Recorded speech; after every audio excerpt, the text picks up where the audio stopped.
Hello everyone, today I'll be showing you how to sculpt an almond nail. First, I'm taking a nail form and applying the tab to the back for some extra reinforcement. And then I like to connect it before applying it to the nail. I make sure that the form is on straight.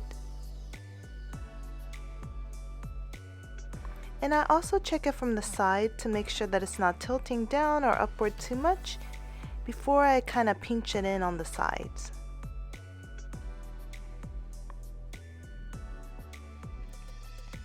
Now I'm going in with primer. I like to add 2 coats to my natural nail. And I really focus on the area near the cuticle. Next, I'm going in with some base gel.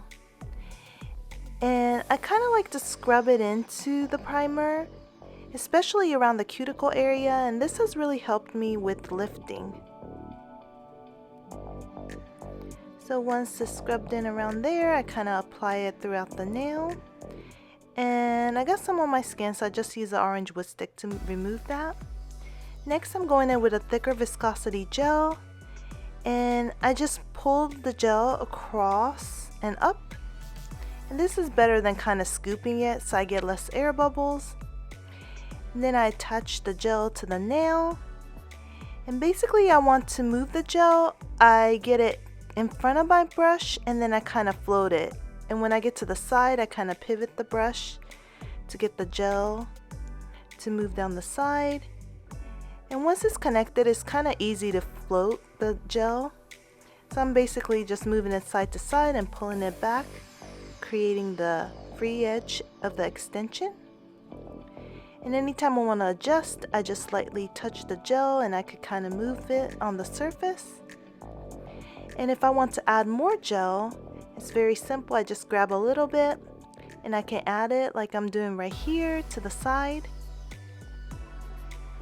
And then kind of pulling it upwards to make sure that the gel is evenly distributed throughout the free edge. And I can check on the side too, so I can move the gel wherever I want, or I could add it. And if I get some gel on places that I don't want it, I could just wipe off the brush and then I could take the brush and kind of pull the gel. So this creates a nice edge like I'm doing right here. And this isn't really necessary. You can just do this step while you're filing the nail, but it's kind of nicer if you do it earlier. And once that's cured, I remove the form. And the easiest thing is to make a gap right under the extension, and then I can pinch it and pull the form downward so I don't break the extension. And it looks pretty good. Now I can start building it up. So I want it to be thin, and then the gel will be thicker in the apex, and then it'll get thinner as we go down the nail towards the free edge. So I connect the gel in the same manner. And then once it's connected and I got it around the entire cuticle area, I just float the brush once again from side to side.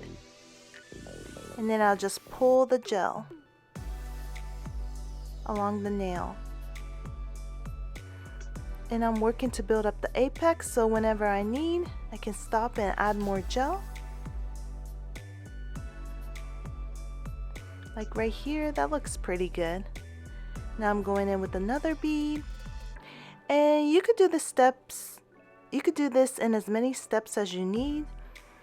So it doesn't have to be in one step, but I kind of know how much gel I need for this nail, so I could kind of build it out in pretty much 1 or 2 beads. And you probably don't want to do it in one bead, like really thickly, because gel does tend to get hot when curing. So this is a pretty good amount, and I just kind of cleaned off the tip, so that looks good. I kind of look at it from the back to make sure that the entire surface is covered and there's no gaps. And I needed to fill in the gel a little bit more on the free edge on the left side, so I did that. And I made sure that everything looks good, especially looking down from the top as well. And once I'm satisfied and it's cured, I wipe off the sticky layer and I start filing. So first I want to file from the edge where my nail meets my skin to the free edge. And you kind of want to be careful in this step because it's so easy to make a little notch. And that'll cause the nail to break, so I'm going to be really careful when filing. Next I'll do the sides, and this is the almond nail, so it'll kind of taper to the point and it'll be like a kind of a rounded point, and that looks pretty good. Once I'm happy with that, I tend to use both the e-file and the hand file. And the e-file helps with kind of bringing out any bulk or unevenness. So this one really didn't need it, but I just went ahead and used the e-file to kind of smooth everything out. And then I'm going to go back in again with the hand file, because sometimes the e-file leaves like little lines in the nail. But this is an easy way to kind of clean up the cuticle area too, so I kind of like to use that. And I'll wipe off the dust. And I kind of feel around to see if there's any uneven spots, and if I feel anything I just go ahead and file that, and that looks pretty good. So now I'm going in once again with the hand file to make sure that all the lines that were left from the e-file is gone, and you could tell that everything is smooth when there's no like marks left on the nail. So I just continue to file till I'm satisfied with the nail. And then I clean off the nail. I do that on the top, and I'll also clean it off on the bottom.